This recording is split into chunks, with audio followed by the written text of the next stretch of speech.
Merci de votre présence ici à l'auditoire de Portales pour cette conférence sur le dossier électronique du patient. Je vais me présenter brièvement, présenter les intervenants, puis après je laisserai la place à ceux-ci pour la conférence. Donc, je m'appelle Christian Hisch, je suis chef de projet en charge de l'implémentation du dossier électronique du patient au sein de la direction des systèmes d'information. Ça fait un peu pompeux. C'est le service informatique, si vous voulez, pour faire plus simple. J'ai le plaisir de vous accueillir au nom de la direction du RHNE et en particulier donc, de la direction du service informatique pour cette nouvelle conférence des jeudis du RHNE consacrée au dossier électronique du patient, qu'on nomme aussi DEP ou DEP. Je pense que c'est cet acronyme qui est quand même beaucoup plus court que vous allez entendre tout au long de la soirée. Donc DEP, DEP ou dossier électronique du patient. Donc, si c'est un représentant de l'informatique qui introduit cette conférence, c'est surtout parce que je pense qu'on a œuvré jusqu'à présent là-dessus pour mettre en place cette plateforme dans l'hôpital et au-delà.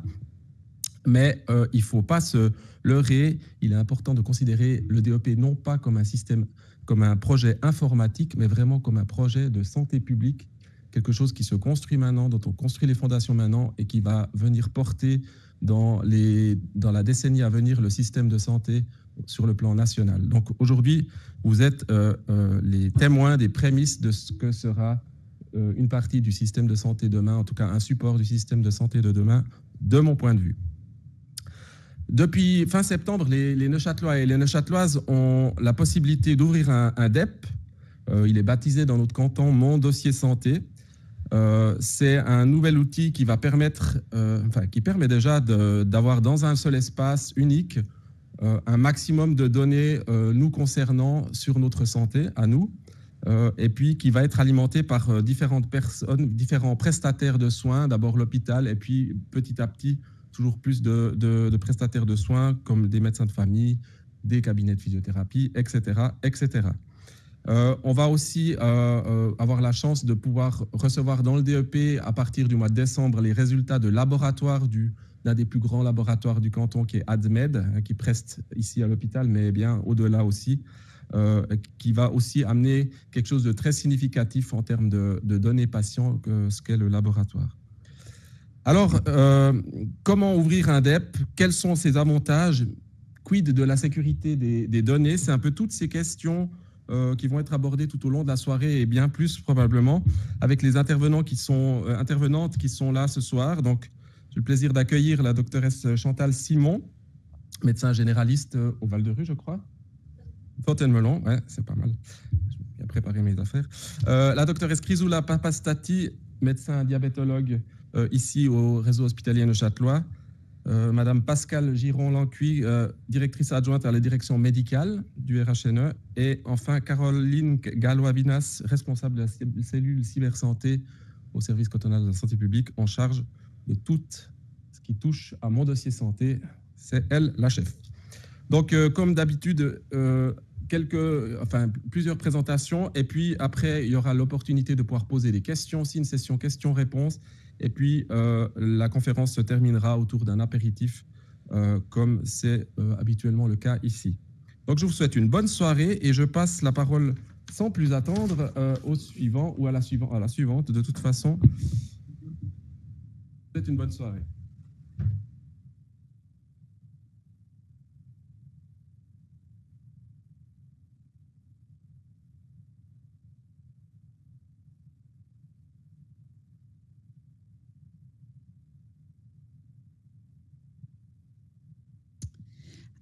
Alors, on va vous faire cette présentation sous forme de questions-réponses. Donc, je suis donc une patiente du canton de Neuchâtel qui a un médecin traitant et qui se rend régulièrement au RHNE pour le suivi de ma maladie chronique.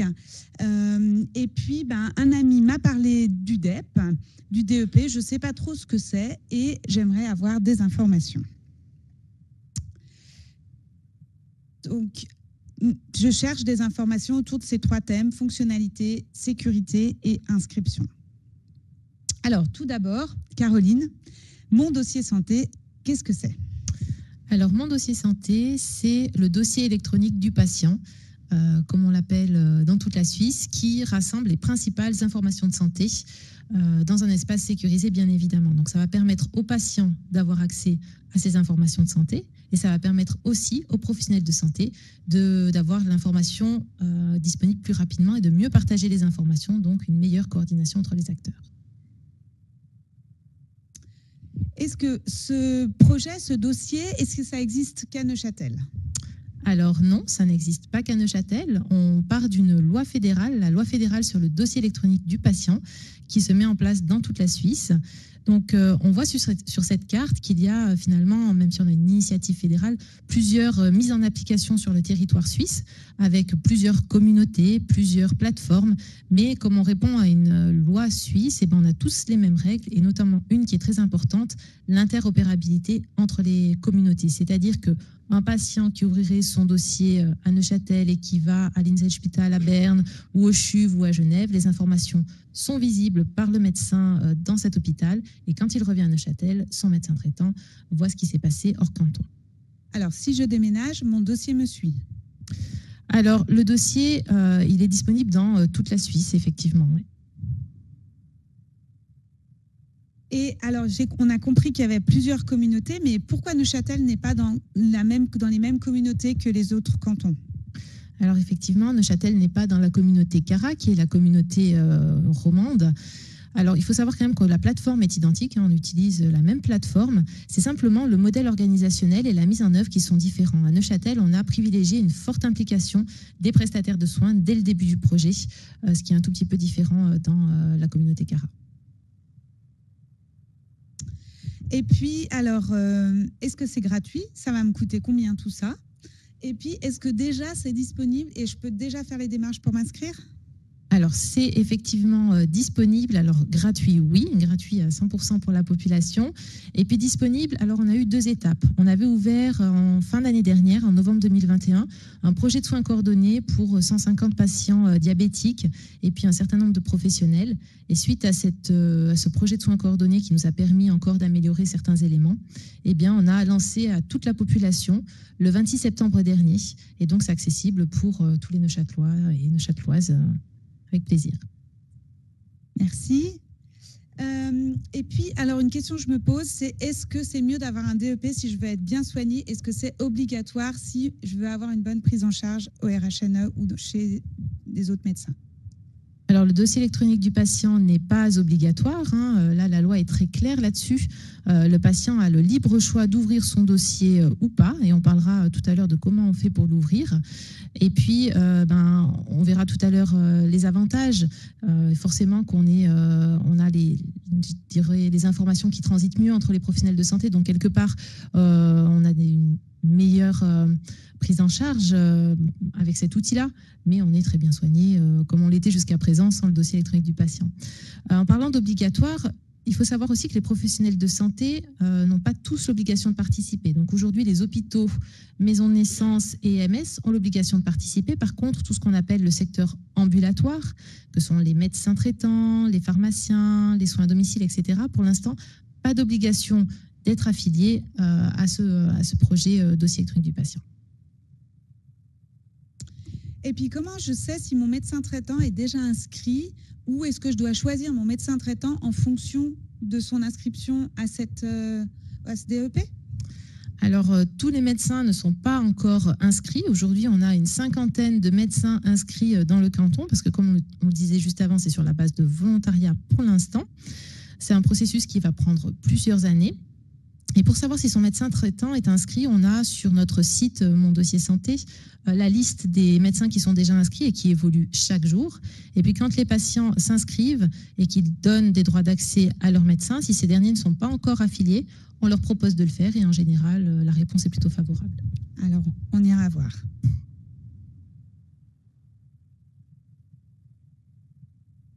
Alors, mais qu'est-ce que je vais trouver finalement dans ce DEP ? Quel document est-ce que je vais trouver dans mon dossier quand je vais ouvrir sur mon ordinateur à la maison ce nouveau site ?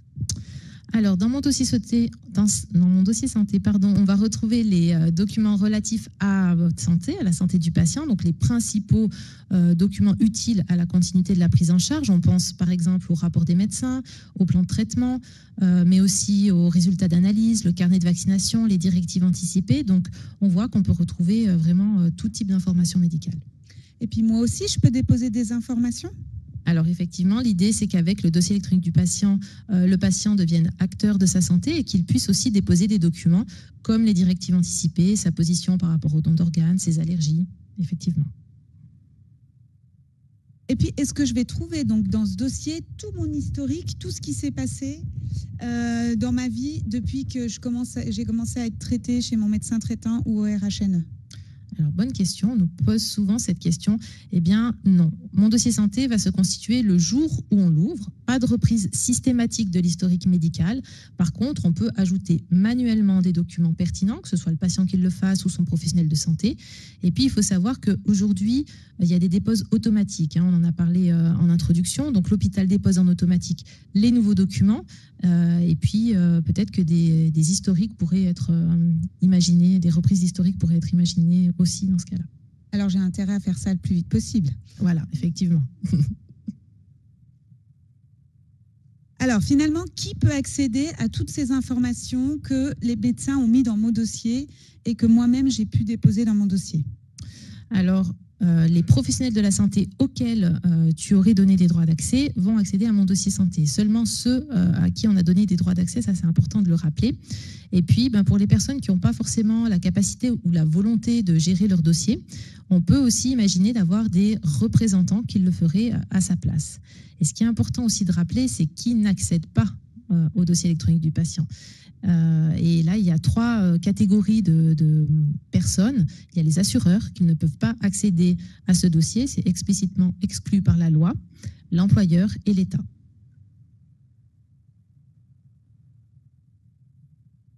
Et puis, donc, est-ce que tous les professionnels voient la même chose ? Alors non, effectivement, tous les professionnels ne voient pas la même chose. Dans mon dossier santé, on a ce qu'on appelle des niveaux de confidentialité qui va permettre d'ouvrir plus ou moins son dossier aux professionnels à qui on donne des droits d'accès. Donc il y a l'accès normal pour la majorité des professionnels, restreint peut-être pour les professionnels en qui on a le plus confiance, ça peut être le médecin traitant par exemple, des spécialistes, et puis secret, donc là le niveau secret, seul le patient va voir les documents qui sont classifiés en secret. On pense par exemple peut-être à une jeune femme qui aurait fait un IVG quand elle était jeune. Maintenant, elle a 30, 40, 50 ans. Ça n'a pas forcément d'impact sur sa santé actuelle. Mais à titre d'archive, elle le garde pour elle, mais elle n'a pas forcément envie de le communiquer à tout le monde. Et donc, avec cette vision-là, ça nous permet de voir effectivement que le patient, lui, va voir tous les documents de tous les niveaux de confidentialité, que celui qui a des droits d'accès étendus, comme le médecin traitant par exemple, va voir à la fois les documents restreints et normaux. Ceux qui ont juste un accès normal, comme peut-être le physio, verra les documents typés normal, et ceux qui n'ont pas de droit d'accès ne voient rien. Et puis, qu'est-ce qui se passe si j'arrive à l'hôpital en étant inconsciente et que voilà, j'ai des informations importantes pour ma prise en charge, j'ai des allergies et je souhaite quand même que les urgentistes puissent me soigner correctement? Alors effectivement, avec ce que je viens de dire précédemment, ceux qui n'ont pas de droit d'accès, normalement, n'accèdent pas au dossier du patient. Mais il existe quand même, en cas de nécessité vitale pour le patient, un accès qu'on appelle en urgence ou qu'on peut aussi nommer bris de glace, qui permet aux professionnels de la santé d'aller consulter les informations du patient. Par défaut, le droit d'accès est prévu, mais il peut être désactivé par le patient si ceux-ci ne veulent pas avoir cet accès-là. Et puis, le patient sera notifié par SMS, par email de cet accès. Et tout accès abusif, non autorisé est puni par la loi. Il y a du droit pénal derrière, donc c'est très encadré. C'est vraiment une sécurité importante s'il devait m'arriver un accident ou quelque chose de grave. Exactement. Alors moi j'ai une question parce que ma mère qui est très âgée ne va jamais pouvoir faire toutes ces démarches et se rappeler des codes et pouvoir accéder et déposer elle-même ses documents. Comment est-ce qu'on peut s'y prendre? Et puis j'ai également 2 jeunes enfants. Comment je fais avec eux? Est-ce que je peux aussi leur ouvrir un DEP? Parce que je pense que pour eux c'est vraiment important. Alors effectivement, là, c'est les deux cas dans lesquels on peut agir comme représentant. Donc, on pourrait tout à fait imaginer que tu sois représentante à la fois de ta maman âgée qui ouvrirait son dossier et puis que te donnerait finalement les droits d'accès pour que tu puisses gérer finalement, te donner les accès aux professionnels qui la suivent, etc., accéder aussi à ces résultats qui sont déposés sur son dossier. Et la même chose pour tes enfants, en sachant qu'on part du principe qu'un enfant n'a pas de capacité de discernement jusqu'à 12 ans. Donc, tu pourrais lui ouvrir son dossier, même sans qu'il soit là. Entre 12 et 16 ans, c'est toi qui as les droits d'accès, mais il faut quand même que ton enfant soit là au moment de l'ouverture et puis dise qu'il est d'accord. Et à partir de 16 ans, on envoie un courrier à l'enfant pour dire que ses parents ont un dossier ouvert avec des codes et il prend la décision soit de reprendre la gestion de son dossier, soit il laisse comme ça jusqu'à sa majorité. Merci. Et puis, voilà, la question qu'on se pose tous et puis que je crois qui est vraiment centrale, c'est finalement, est-ce que vraiment ce dossier est sécurisé ? Alors, c'est une question qui est légitime, effectivement. On est sur un haut niveau de sécurité sur le dossier électronique du patient. Alors, je le rappelle toujours, le risque zéro n'existe pas, bien évidemment. Si la CIA se fait pirater, voilà. Mais on est certainement moins intéressant que la CIA. Donc, qu'est-ce qu'on a mis en place au niveau de la sécurité ? Déjà, la loi nous demande d'être certifiés sur la base de plus de 440 critères, dont bon nombre ont attrait à de la sécurité, avec des tests d'intrusion qui ont été faits à 3 reprises et qui n'ont bien sûr pas abouti. Quand on se connecte au dossier électronique du patient, il faut avoir une identité électronique sécurisée, avec un double facteur, un peu comme du net banking. Et pour obtenir cette identité électronique sécurisée, il faut venir nous voir en face à face, donc devant des agents qui vont vraiment vérifier que c'est bien la bonne personne à qui on est en train de donner ces codes d'accès. Donc ça, c'est aussi un élément supplémentaire. Le fait qu'on donne des droits d'accès et que ce n'est pas tous les professionnels de la santé qui sont sur la plateforme qui vont voir les informations médicales, ça réduit aussi. Le fait que, ça on n'en a pas parlé, on a un journal d'accès dans le dossier électronique du patient. Donc le patient va voir qui fait quoi sur son dossier, qui dépose, qui consulte, que ce soit l'accès en urgence ou l'accès normal. Donc ça permet vraiment de voir ce qui se passe. Et puis les données sont stockées en Suisse et ce sont des données qui sont cryptées avec des clés de cryptage qui sont stockées ailleurs. Donc voilà, on est vraiment sur un haut standard de sécurité. Merci, je suis rassurée. Et puis, voilà, est-ce que moi, je peux participer du coup à cette bonne sécurité des données ? Parce que finalement, est-ce que je pourrais contaminer mon dossier santé en mettant un document, en téléchargeant un document avec un virus ? Alors effectivement, chacun doit finalement apporter sa pierre à l'édifice, entre guillemets. Et donc les patients et les professionnels aussi peuvent participer à la sécurité. Donc ce qu'on recommande, c'est de mettre à jour l'ordinateur, bien sûr, l'antivirus, le navigateur Internet, d'avoir un mot de passe complexe, de jamais partager le mot de passe, de ne pas laisser l'ordinateur ouvert quand on quitte sa place de travail. Ça, c'est plus pour les professionnels. Mais voilà, donc c'est vraiment des éléments qu'on recommande aux patients et qu'on exige aux professionnels qui s'inscrivent à Mon Dossier Santé. Donc ce sont vraiment des éléments qu'on exige de leur part et des contrôles sont faits. Donc on pense qu'avec des projets comme le dossier électronique du patient, on va amener plus de sécurité dans le système de santé au niveau informatique. Donc, je crois que tu m'as convaincue.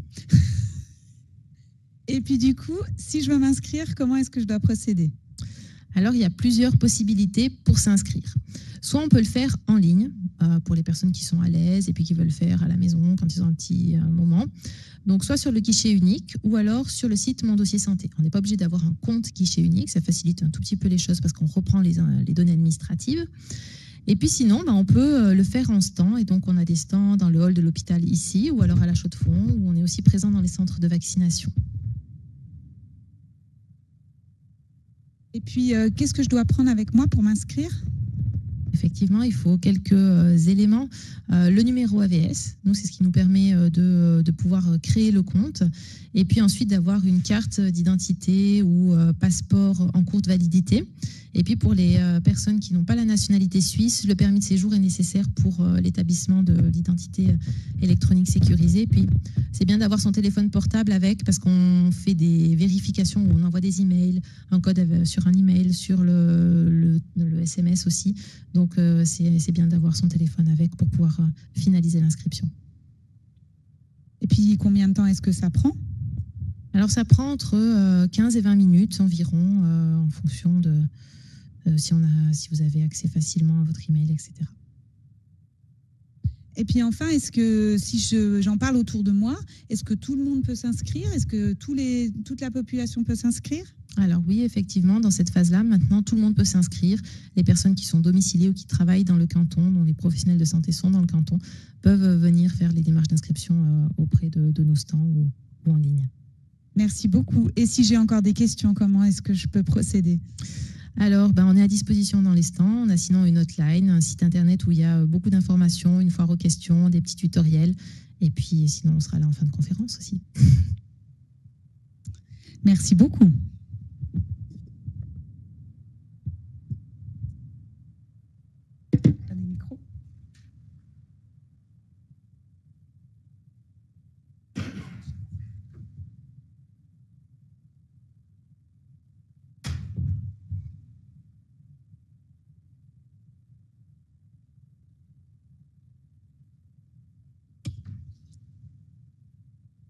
Bonsoir à tous et à toutes.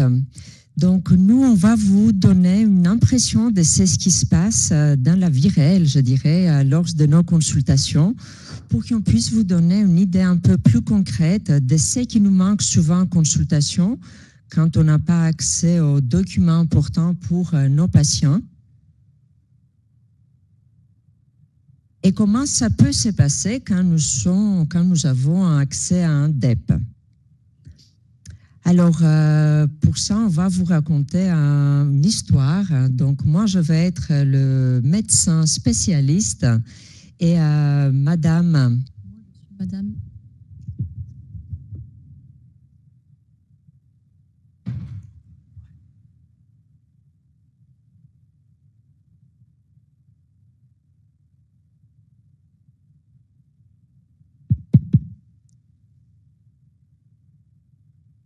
Alors, dans le jeu de rôle, je m'appelle Madame Annette Yagui et je viens en consultation chez un Doctoresse tout le monde. La doctoresse tout le monde que je ne connais pas. C'est mon médecin de famille qui m'adresse chez elle. Alors, bonjour Madame Yagui. Bonjour, docteur. Bienvenue. Donc, c'est votre généraliste qui vous adresse aujourd'hui en consultation par rapport à votre diabète. Oui, exactement. En fait, pendant de nombreuses années, tout allait bien avec ce diabète. Et puis récemment, en fait, mes valeurs de glycémie sont montées. D'accord. Et selon la lettre de votre généraliste que j'ai devant les yeux, habituellement, vous prenez la Lantus, votre insuline, le diamicron et un comprimé pour la tension artérielle, le Irbesartan. Et selon la dernière évaluation, votre hémoglobine glyquée était à 8,5%. Oui, c'est possible pour moi, c'est assez technique tout ça. D'accord. Il y a eu des changements de médicaments ces derniers temps, vous prenez toujours le même traitement? Non, docteur. Alors, je suis allée tout récemment au CHUV.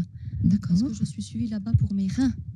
Alors, tout récemment au CHUV, ils m'ont fait des analyses de sang et puis ils m'ont enlevé un médicament et puis ils m'en ont mis un nouveau.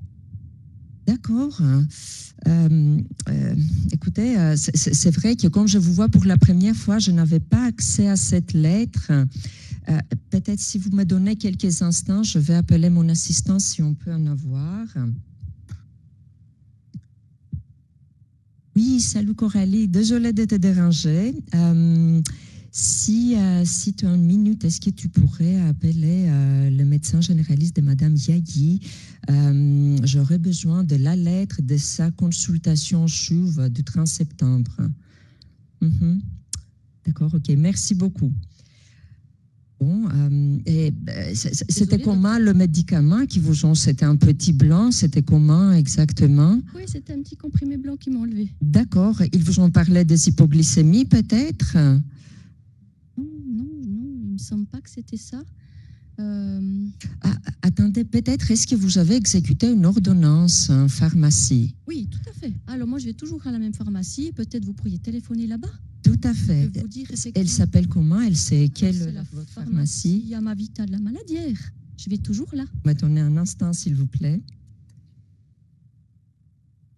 Oui, bonjour madame, désolée de vous déranger, doctoresse tout le monde. Écoutez, je suis en consultation avec une patiente qui prend régulièrement le médicament chez vous. C'est madame Yagui, elle est née le 12 juillet 1985. Est-ce que vous pouvez nous aider un peu avec ces médicaments? Mhm. D'accord. Bon, écoutez, vous m'avez énormément aidé. Je vous remercie.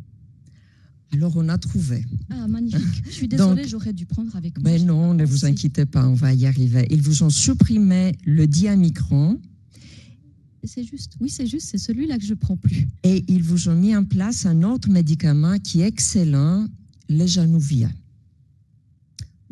En tout cas, docteur, vous pouvez être sûr, j'ai la boîte à la maison, je prends tous les matins. Alors, écoutez, comment on va faire aujourd'hui? Vous êtes là, donc on va essayer d'optimiser les choses pour vous. Donc, j'aurais tendance à proposer un médicament pour le diabète qui est tout à fait compatible avec vos reins, le Januvia et la Lantus que vous prenez.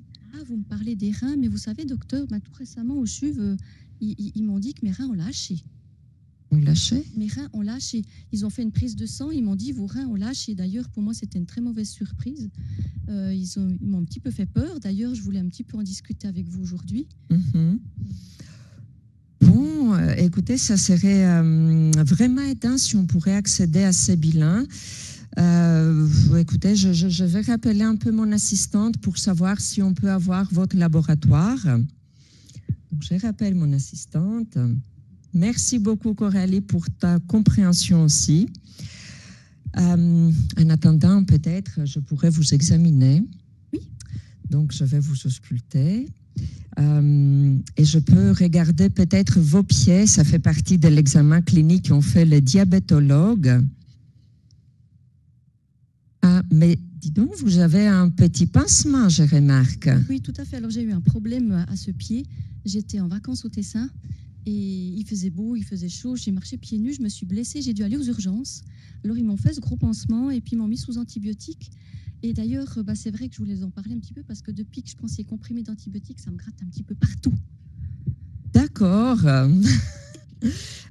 Vous avez des allergies connues, Madame Non, Ayagi? pas à ma connaissance. Pas à votre non. connaissance. Est-ce que vous vous souvenez du nom de l'antibiotique? Il me semble que ça s'appelle amoxicilline. D'accord. Bon, mais écoutez, on va regarder tout ça. Le temps passe. Ce que je vous propose, même si je sais que ce n'est pas l'idéal pour vous, mais pour nous, c'est très important d'avoir une idée de votre fonction rénale. Peut-être on peut profiter pour faire une prise de sang aujourd'hui. Je sais que peut-être vous n'êtes pas très contente parce que vous venez de faire une autre, mais pour moi, pour procéder, pouvoir vous proposer un médicament qui correspond à votre fonction rénale, c'est important. Mais on peut profiter par contre pour voir si vous êtes en train de faire une réaction allergique. Écoutez, docteur, c'est vous qui savez. Merci pour votre compréhension. Donc, ça, c'est une consultation. Nous avons peut-être caricaturé un peu, mais je peux vous garantir qu'au moins deux de choses qui sont passées aujourd'hui à cette consultation peuvent arriver et puis nous faire perdre beaucoup de temps et surtout de ne pas pouvoir conclure sur les traitements sur une seule consultation. Donc maintenant, je vous invite, on va rejouer le même scénario, mais Madame Yagi a déjà fait un dossier électronique de patient.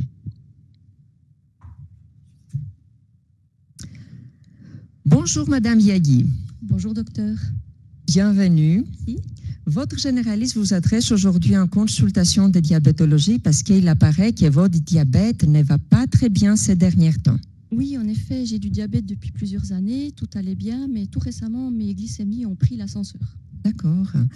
Et sauf erreur, selon la lettre de votre généraliste que j'ai devant les yeux, vous êtes habituellement sous Lantus, sur diamicron et vous prenez aussi un comprimé pour votre tension artérielle, l'Irbercertin. C'est juste? Oui, c'est tout à fait juste. J'ai pu effectivement jeter un petit coup d'œil sur mon dossier de santé. J'ai vu qu'il avait inséré mon plan de traitement et c'est effectivement ces 3 médicaments-là qui sont. D'accord. Donc, vous avez un dossier, vous avez déjà ouvert un DEP. Oui, tout à fait. Je l'ai fait Est-ce tout que récemment. vous m'autorisez d'avoir accès à ces dossiers? Alors écoutez, quand je me suis inscrite, on m'a demandé si je voulais qu'il y ait certains professionnels de la santé qui soient au courant. Pour moi, c'était important. J'ai mis que tous les intervenants en santé avaient ces droits pour accéder à mes données. Très bien. Donc, je peux accéder à votre dossier. Je pense que oui. Donc, vous voyez, et je peux accéder au dossier électronique de Madame Yagi. Madame Yaghi, je remarque que le 30 septembre, vous étiez en consultation au service de néphrologie de Chouve. Oui, tout à fait. Tout récemment, j'étais au CHUV. Ils me suivent pour les reins. Et puis, je suis allée tout récemment. D'ailleurs, à ce propos, ils m'ont fait une prise de sang. Ensuite, ils m'ont enlevé un médicament et ils m'en ont rajouté un nouveau. D'accord. Bon, mais écoutez, merci. Je prends quelques instants, Madame Yaghi, pour regarder un peu tous ces documents.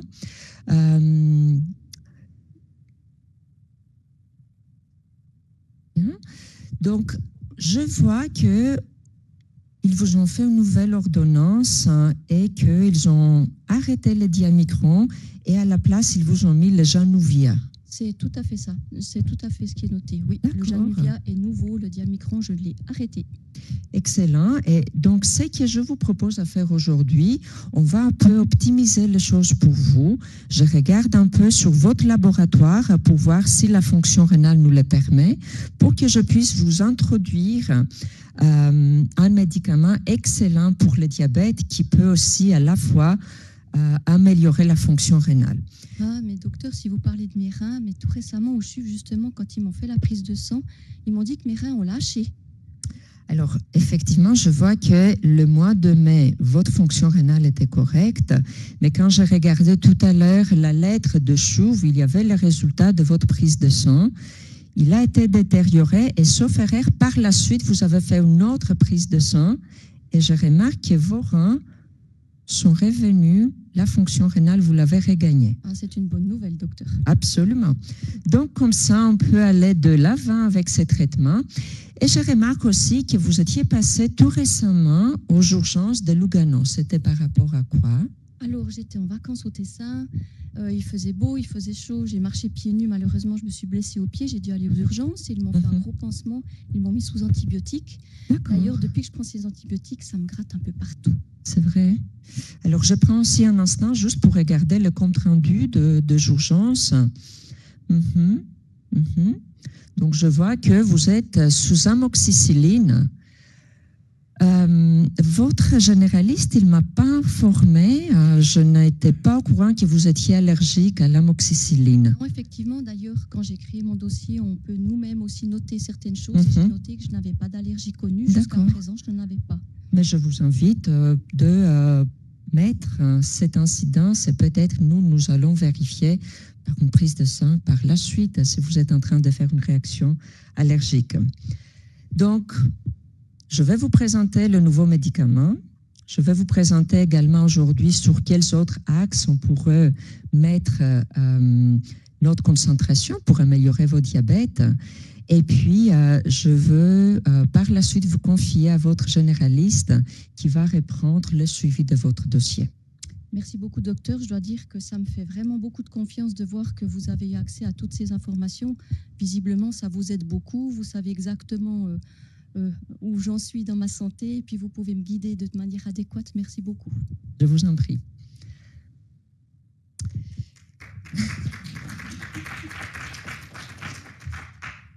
Donc, vous avez aussi constaté que quand on arrive à avoir un accès plus rapide aux informations médicales, on peut gagner de temps, on diminue, mais drastiquement, le risque de faire des erreurs médicales. Imaginez si je fais le choix initialement de proposer un médicament qui n'était pas compatible avec la fonction rénale de Madame Yaghi, ça pourrait lui causer vraiment de problèmes. Et puis, bien sûr, on avait demandé à la fin, quand on n'avait pas le DEP, on avait demandé à la fin de répéter une prise de sang qui était déjà faite, mais je n'avais pas accès à l'époque et donc pour pouvoir procéder, j'avais demandé de faire ça et j'avais essayé de le camoufler un peu avec la réaction allergique. Donc, même si on avait mis beaucoup d'événements en même temps sur la consultation, moi, je peux vous dire que dans ma pratique quotidienne, je me trouve face aujourd'hui à ces problèmes. Donc, je ne sais pas si vous étiez jamais en consultation avec un spécialiste, si vous voudrez partager, si vous avez une expérience similaire où le dossier n'était pas complet, une information importante manquait. Et comment vous avez vécu cette consultation? Vous avez une expérience similaire? C'est vrai que c'est aussi, ça fait partie pourquoi on avait choisi le patient diabétique, parce que les patients diabétiques sont polymorbides. Donc, on les avait choisis pour le projet pilote parce qu'ils sont polymorbides et il y a plusieurs intervenants souvent qui vont venir pour la fonction rénale, pour le diabète, pour les yeux. Et là, c'est très important de pouvoir centraliser le document et avoir accès rapidement à toutes ces informations. Ensuite, j'aurais aussi tendance à dire que quand vous recevez, quand vous pouvez accéder au document qui a été généré par un spécialiste qui est adressé à votre généraliste, je trouve que ça peut communiquer drastiquement la communication du patient avec le spécialiste, avec son généraliste. Bien que pour la transparence de savoir qu'est-ce que le spécialiste avait dit à votre généraliste par rapport à votre cas, mais aussi utiliser ces documents parce que souvent nous écrivons les effets indésirables du médicament, les résultats de votre prise sanguine et après les objectifs qu'on avait mis lors de la consultation. Ça peut vous servir par la suite pour se souvenir de tout ça qui a été discuté en consultation, le mettre en place, être quelque part mieux préparé la prochaine fois pour continuer la discussion à partir de là. Et comme elle disait Madame Yaghi, ça renforce vraiment sa confiance, le fait qu'elle voit que les différents intervenants puissent communiquer et avoir accès à la même information.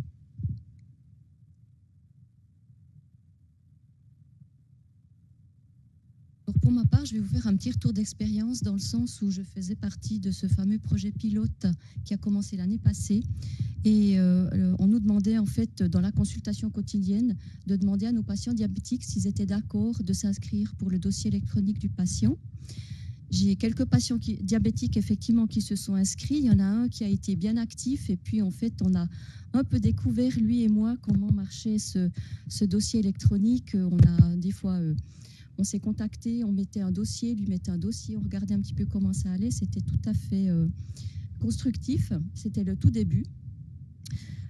Finalement, moi, si j'ai accepté de faire partie de ce projet pilote, c'est parce que je suis confrontée, mais très régulièrement, avec les patients en consultation, exactement à ce qu'on vient de voir, le petit comprimé blanc qui n'est plus là, un retour d'un milieu universitaire sans aucune donnée, et on passe notre temps à demander au téléphone un résultat de laboratoire, une lettre de spécialiste, ça prend beaucoup de temps. Et puis, des fois, le patient part du cabinet et on n'a pas encore la réponse, on doit le rappeler plus tard. Donc, j'étais assez convaincue des avantages que peut avoir le dossier électronique du patient. Et donc, pour moi, effectivement, d'avoir ces informations médicales très rapidement, c'est un grand gain de temps. Et puis, ce que j'apprécie aussi, c'est que les patients, ils peuvent être actifs dans leur prise en charge, ils peuvent eux-mêmes déposer des dossiers, ils peuvent lire les dossiers que les médecins ou les lettres que les médecins ont mis sur leur dossier, ils peuvent petit à petit s'informer, ils peuvent mieux comprendre leur maladie et puis mieux réagir si tout à coup, une fois, ils ont une complication. En médecine générale, on a tendance à dire que la médecine paternaliste où le médecin tapait sur l'épaule du patient en disant « vous inquiétez pas, je me charge de tout », ce temps est un peu révolu. On aimerait vraiment que le patient puisse vraiment être un acteur dans sa santé et ça peut être un bon moyen de le faire. Et puis les patients, je pense, sont très rassurés quand ils voient que les informations circulent entre les spécialistes. Il y a quelques limitations actuelles. Pour moi, actuellement, pratiquement dans le dossier Neuchâtelois, il manque encore certains intervenants en santé. Donc, on vient d'apprendre, par exemple, que les laboratoires n'y sont pas. Le laboratoire ADMED va s'y mettre tout bientôt. Ça va nous rendre bien service. Pour moi, une autre limitation, c'est en fait qu'il y a très peu de patients inscrits, mais c'est le tout début. Mais il y a aussi assez peu de médecins. Il faut aussi que les pharmaciens s'y mettent. Il faudra vraiment qu'il y ait beaucoup plus de gens inscrits pour que ça puisse être fonctionnel. Sinon, ça va rester quelque chose de marginal. Actuellement, pour le médecin généraliste, ça peut être chronophage dans le sens, mais c'était dans ce projet pilote, où en fait, on nous avait demandé de parler activement à nos patients, ça rallongeait le temps de consultation, et ensuite, il fallait un petit peu apprivoiser ce DEP. Moi, ce que j'ai constaté, c'est que ça peut être quand même compliqué pour les patients qui ne connaissent pas bien l'informatique, et notamment, typiquement, les patients diabétiques sont plutôt âgés, Et là, il faut souvent qu'ils puissent s'appuyer sur quelqu'un qui connaisse mieux le monde informatique, typiquement un enfant, un fils, une fille, qui peuvent les aider dans ces démarches, ou alors les gens de la santé publique également. Mais ça peut être aussi une limitation.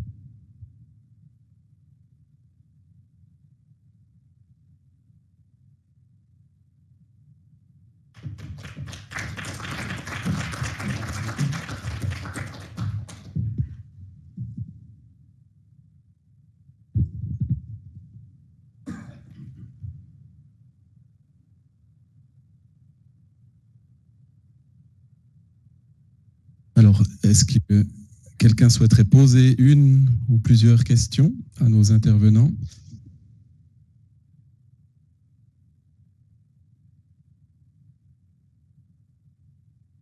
Si, vous avez besoin du micro parce que il y a un captage vidéo pour qu'on vous entende aussi à distance. Madame Pierre-Humbert, j'aimerais juste m'assurer que ça sera bien coordonné au niveau du laboratoire, parce que j'ai une expérience à vous communiquer qui m'a vraiment beaucoup fait rire.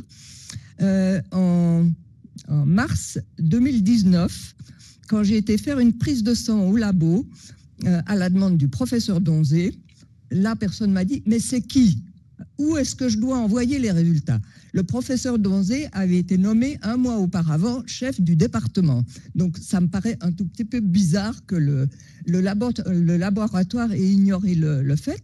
Ensuite, cet été, j'ai dû, justement, de nouveau à la demande du professeur Donzé, faire une prise de sang.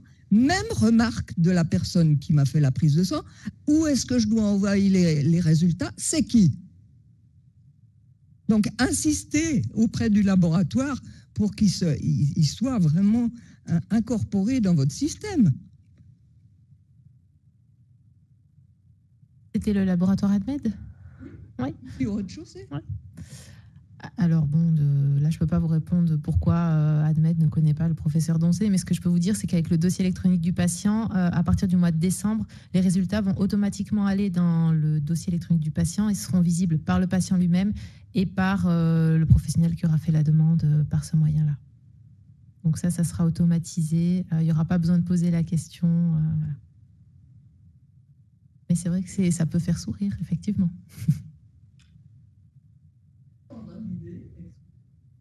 Emmerdeuse, mais dans le même ordre d'idée, moi, ça me fait toujours sourire quand je reçois une copie des factures qui sont envoyées directement à mon assurance, parce que 9 fois sur 10, le nom du médecin qui a ou fait la consultation ou qui a prescrit un soin quelconque, c'est jamais le bon. Je veux dire, une fois, je reçois une copie en disant que c'était la doctoresse Meyer, chez qui j'ai jamais mis un pied, alors que j'avais été chez le cardiologue. Tout à fait récemment, était indiqué le nom du cardiologue, alors que j'avais été chez le professeur Donzé. Enfin, il y a un péchi pas possible au niveau de la facturation. Est-ce que ça pourrait aussi être éliminé avec votre système ?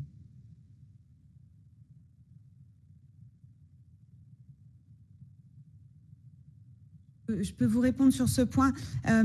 Donc, les noms qui sont mentionnés sont des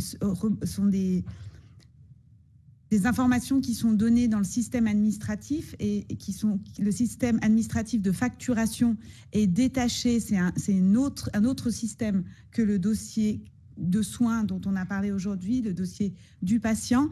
Donc, non, c'est pas parce que vous ouvrez un DEP que ces erreurs ne pourraient pas arriver, mais je dirais que ces erreurs de nom sur les factures n'ont absolument aucune incidence sur la prise en charge médicale, parce que c'est vraiment uniquement à titre d'information et à titre je dirais, de renseignement, mais ça n'impacte pas. De toute façon, les informations concernant la facturation sont transmises informatiquement aux assureurs et c'est des flux d'informations complètement dissociés de tout ce dont on a parlé ici. On l'a dit, les assureurs n'ont pas accès au dossier électronique du patient. On le redit pour que ce soit bien clair. Quelque chose à ajouter, après je la boucle. Mais il y a épisodiquement à la télévision ou à la radio, on entend des reportages où certains médecins de ville en général se plaignent de ce que les assurances les ont classés dans les mauvais médecins, entre guillemets, parce qu'ils dispensent trop de soins onéreux. Et je me dis que, typiquement dans ce que je viens de citer, où le cardiologue est crédité d'habiter d'une consultation qu'il n'a pas faite, est-ce que quand même, au niveau de mon assurance, est-ce qu'un jour, en ayant regroupé d'autres dossiers, d'autres patientes, on va accuser ou le généraliste ou le cardiologue ou la gynécologue d'être trop cher dans ses prestations? Non, alors en aucun cas, je dirais que ce lien peut être fait via le DEP, parce que les informations, les regroupements dont vous parlez par rapport à l'évaluation que certaines assurances peuvent faire des médecins proviennent des informations financières qui sont transmises entre, par exemple, l'hôpital et les assureurs. Et en aucun cas, je dirais, les informations médicales influencent cette transmission. Donc vraiment, je pense que les critiques qui sont portées par certaines assurances, fondées ou non, sont des choses qui peuvent, je dirais, qui peuvent amener à faire évoluer certaines pratiques de certains médecins, mais qui se basent uniquement sur des éléments financiers et en aucun cas, encore une fois, sur le dossier du patient. Je ne sais pas si j'ai répondu à votre question. Et puis, si je reprends l'exemple que vous avez donné, en l'occurrence, l'ensemble de la facturation, par exemple, pour le RHNE, est fait pour tout le RHNE. On ne dissocie pas médecin par médecin. C'est l'ensemble, c'est le RHNE qui facture. Et c'est pour ça que, quelque part, le nom du médecin n'influence pas cet élément-là.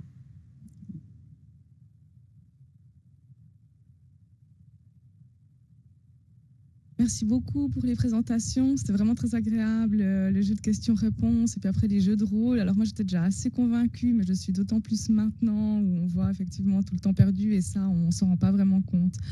Moi, j'ai juste une toute petite crainte de ce qu'on entend parfois aussi dans les médias, où mais c'est peut-être mal véhiculé. On dit que ce dossier électronique va aussi permettre de responsabiliser le patient, étant donné qu'il aura aussi accès aux différents documents. Et moi, ça, c'est un petit peu une crainte que j'ai, qui est naturellement une dilution des responsabilités, parce que finalement, tout le monde a accès potentiellement à tout, où le cardiologue va penser que le généraliste est au courant, et puis le généraliste va penser que le diabétologue est au courant, et tout le monde va penser que le patient est au courant de tout, et plus personne... Enfin, j'ai l'impression qu'il n'y a plus de capitaine dans la prise en charge médicale, et le patient, honnêtement, on ne comprend rien, où on ne maîtrise pas les enjeux, où les détails peuvent nous échapper. Et il me semble que ce rôle qui était vraiment assuré à l'époque par les médecins généralistes, qui pilotaient, qui était un peu le chef d'orchestre dans la prise en charge du patient, puis qui veillait à transmettre les informations pertinentes aux spécialistes, que ça devient de plus en plus délégué et dilué, et encore plus avec ce dossier. Et moi, c'est un peu une crainte que j'ai. Je pense que ça complexifie beaucoup aussi la prise en charge des uns et des autres. Je comprends tout à fait. Le but n'est pas du tout de tout mettre le poids ou la responsabilité sur les épaules du patient, pas du tout. Juste qu'il puisse participer, mieux comprendre, aussi interagir de lui-même. Il y a des patients qui apprécient énormément ça, d'autres pas du tout. Certains patients vont créer leur dossier santé puis jamais aller le voir, en attendant juste que les spécialistes discutent sur son cas, mais sans en participer lui. Et ça ne remplacera jamais des consultations chez le généraliste, chez le spécialiste. Et je pense que nous, notre rôle de généraliste, c'est effectivement toujours d'être un petit peu le récolteur d'informations. On va le faire d'une manière beaucoup plus facile, beaucoup plus rapide. Et puis, on pourra passer justement plus de temps avec notre patient à lui expliquer certaines choses que commencer à faire des téléphones comme dans le petit jeu de rôle de tout à l'heure. Ou bien de dire, OK, on vous a envoyé le petit comprimé blanc, mais moi, je ne sais pas ce que c'est. Voilà, donc vraiment non, je pense que ce rôle un petit peu de plaque tournante dont est taxé le médecin généraliste, il faut qu'il reste. Ça me paraît fondamental. Est-ce qu'il y a une vision, une amnestique de ce dossier électronique. C'est-à-dire, si je vais à l'hôpital, que j'ai un dossier médical ouvert, est-ce qu'on va mettre les anciennes lettres de sortie de l'hôpital dans le dossier ou pas du tout? Alors, comme on l'a dit, la question, donc c'est la question vraiment de votre historique médical. Alors aujourd'hui, on va combiner un petit peu les deux systèmes. Donc aujourd'hui, vous pouvez déjà demander votre dossier médical à l'hôpital, puisqu'il vous appartient, c'est le vôtre, et on vous le donnera sur une clé USB. C'est les supports qu'on utilise aujourd'hui. Donc, vous pourrez, document par document, les télécharger dans votre DEP. Comme on se rend compte que c'est un petit peu fastidieux et puis qu'en plus, les documents seront peut-être mal classés parce qu'ils ne seront pas forcément classés dans la bonne rubrique, les ordonnances avec les ordonnances, les lettres de sortie avec les lettres de sortie, etc., on va progressivement faire en sorte que pour les patients qui nous le demandent, on va envoyer l'historique dans le DEP. Par contre, on ne veut pas non plus polluer votre historique. Si vous avez été hospitalisé 15 fois au RHNE sur les 10 dernières années, vous allez vous retrouver avec un DEP plein, pas 4 documents comme on a vu, mais peut-être 200. Et puis, ce sera utile à personne, ni aux médecins traitants, ni à futures prises en charge. Donc, il faut qu'on trouve le bon équilibre entre envoyer des informations pertinentes. Si vous avez eu quelques interventions chirurgicales, puis aujourd'hui, vous avez besoin d'un suivi sur ce type d'intervention, c'est important que le protocole opératoire, la lettre de sortie qui concerne cette intervention, vous les ayez dans votre DEP pour pouvoir assurer le suivi, par exemple dans un autre hôpital. Mais peut-être que une vingtaine d'analyses médicales d'il y a 10 ans, ça n'a plus aucune valeur aujourd'hui. Donc, on va essayer de trouver un juste milieu et on est encore un petit peu en train d'y travailler avec le service des archives de l'hôpital qui s'occupe donc de gérer ces historiques. Donc, je vous encourage si vous ouvrez un DEP dès le début de l'année prochaine, dès janvier 23, à contacter les archives de l'hôpital qui pourront à ce moment-là vous communiquer votre historique via le DEP. Pour l'instant, ce sera encore via une clé USB avec un petit peu de retard dans le délai de transmission. Donc, vous la recevrez aussi en janvier 23 si vous le demandez aujourd'hui. Voilà.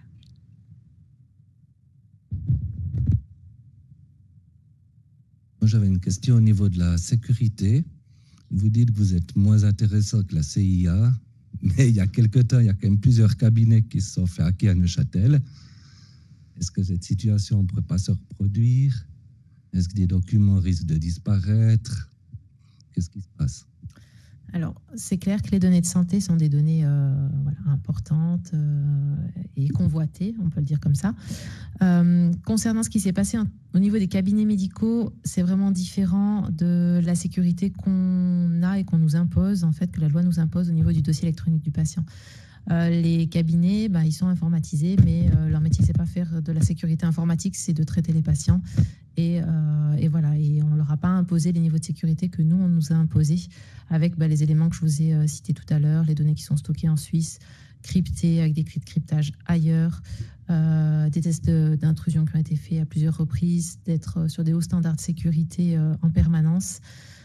Donc là-dessus, voilà, on est vraiment sur des niveaux différents, entre guillemets. Et puis, on espère que la mise en place du dossier électronique du patient va amener plus de sécurité dans les cabinets, puisqu'on a des exigences de s'assurer qu'il y a des antivirus, on fait des contrôles, etc. Donc, on pense que ça va amener plus de sécurité. Et par rapport à votre question, de se dire est-ce qu'il pourrait y avoir des pertes, en plus de ces données qui sont cryptées, etc., on a des redondances. Donc, on a 2 serveurs avec des lieux géographiques différents. Tout à coup, il y avait un incendie sur l'un des endroits de stockage.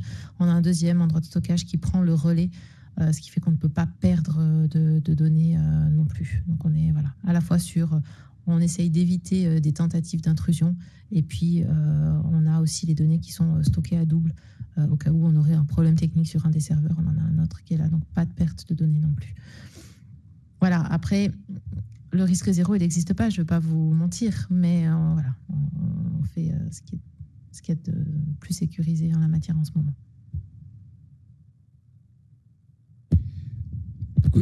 Par rapport à la question de tout à l'heure, je pense que c'est effectivement aux patients de mettre un certain nombre de données.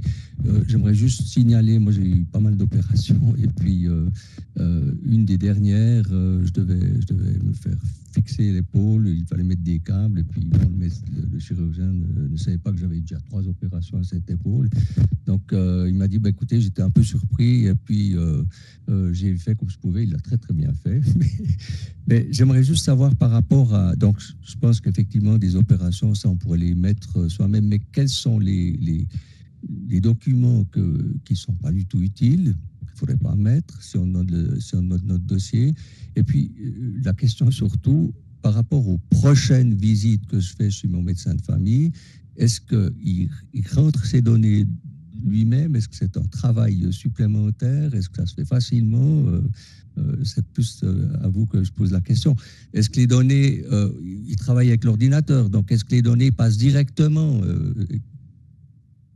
Alors, si j'ai bien compris, avec l'hôpital, il y aura des transmissions automatiques. Quelqu'un arrive aux urgences, il y a un rapport d'urgence qui est fait, le médecin, il clique « Valider », et puis, hop, ça part sur le DEP. Ce n'est pas du tout le cas au cabinet. Au cabinet, j'ai un dossier effectivement électronique, mais c'est un système, c'est un logiciel tout à fait séparé. Et actuellement, ça me prend un petit peu de temps parce que je dois créer un plan de traitement. C'est assez vite fait parce que c'est informatique, mais quand même, il faut créer un plan de traitement, ouvrir le DEP, faire un copier-coller avec un PDF que je vais insérer dans le dossier électronique du patient. Pour moi, ce n'est pas du tout automatique. Donc, ça demande un petit travail en plus. Honnêtement, en fait, il fallait noter un plan de traitement et puis un résumé du dossier du patient avec les diagnostics, les antécédents. Ça, c'est quand même, quand on a un dossier électronique déjà là, c'est quand même assez facile à faire, mais ce n'est pas automatique. Pour l'instant, voilà, on est en train de travailler à ces raccordements techniques automatiques. Donc, il y a l'hôpital qui est déjà en fonctionnement depuis mi-août. Le laboratoire ANMED va arriver en décembre et la prochaine étape, c'est justement le logiciel Mediway qui équipe bon nombre de cabinets médicaux, dont le vôtre. Donc, on est à bout touchant sur les environnements de test, ça fonctionne. Maintenant, l'environnement de production, ça sera certainement début 2023 pour finalement aider les médecins. Parce que c'est vrai qu'avec ce projet, on s'est rendu compte que c'était fastidieux. Puis, on ne peut pas demander, quand ça va commencer à se généraliser pour l'ensemble des patients, que les médecins y passent du temps à faire de la saisie informatique, en sachant qu'on peut aussi déléguer tout ce travail administratif aux secrétaires. Voilà, c'est aussi une possibilité, mais l'idéal, ça serait effectivement le raccordement automatique. Est-ce qu'il y a d'autres questions?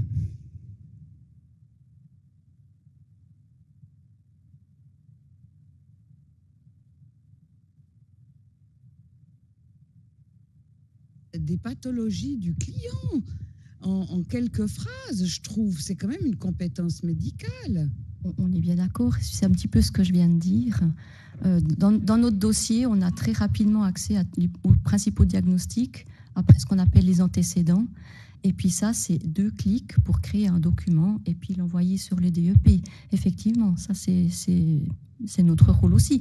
Et par exemple, quand la doctoresse Papaspati disait « j'ai reçu une lettre de votre généraliste », quand on envoie quelqu'un chez un spécialiste, on crée une petite lettre et puis on note justement ce genre de choses pour que le spécialiste soit déjà bien au courant du dossier du patient. Ça se fait déjà effectivement. Ça ne peut pas être fait par une employée administrative ou une infirmière. C'est quand même votre compétence, je trouve, de faire ces synthèses et de voir ce qui est important et pas important, ce qui est accessoire et ce qui ne l'est pas.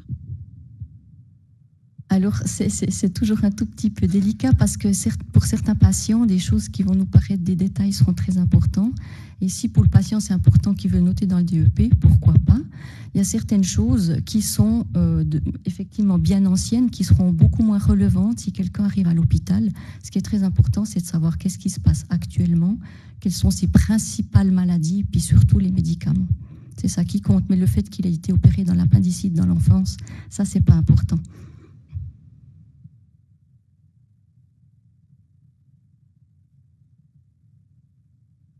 Tout à fait.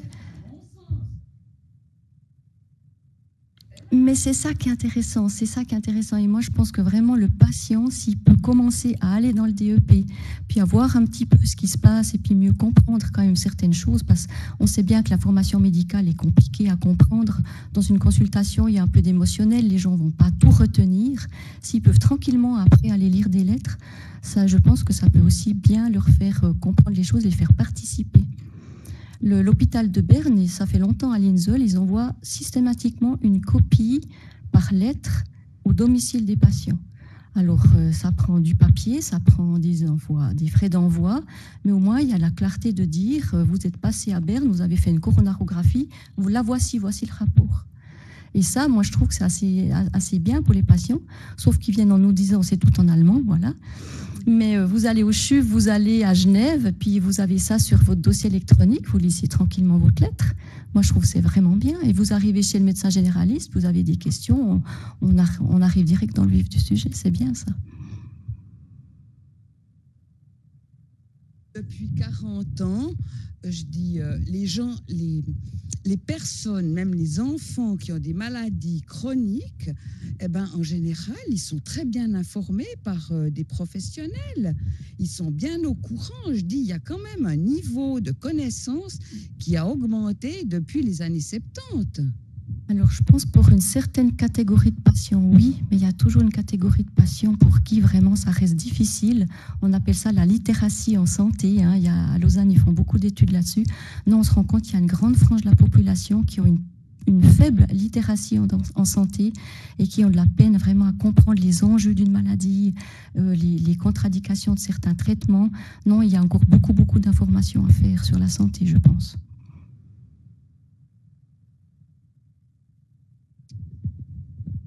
Une seconde. On s'écarte un peu du DEP là, mais... Merci madame. Vous mentionnez l'hôpital de Lille, vous avez pris l'exemple de l'hôpital de Lille. Moi, je suis un patient régulier de l'hôpital de Lille. J'ai un abonnement à l'hôpital de Lille. Je n'ai jamais reçu aucune copie de mes visites en bientôt 20 ans. J'attends l'hôpital de Lille. Hein. Alors, ça dépend. Je suis vraiment étonné. Ça dépend peut-être des services. Mais alors, le service de cardiologie, c'est systématique. Tous les gens reçoivent les... Alors, en oncologie, j'ai jamais rien reçu. Ah, c'est bon, ouais, voilà. Alors, je pense que ça dépend des services, alors. Ouais. Mais bon, je me comporte bien, donc j'attends, j'y prête pas attention. Il y a peut-être une dernière question, sinon on peut continuer la discussion au bord de la table apéritive. Si ce n'est pas le cas, je vous demanderai peut-être d'applaudir les intervenants du soir.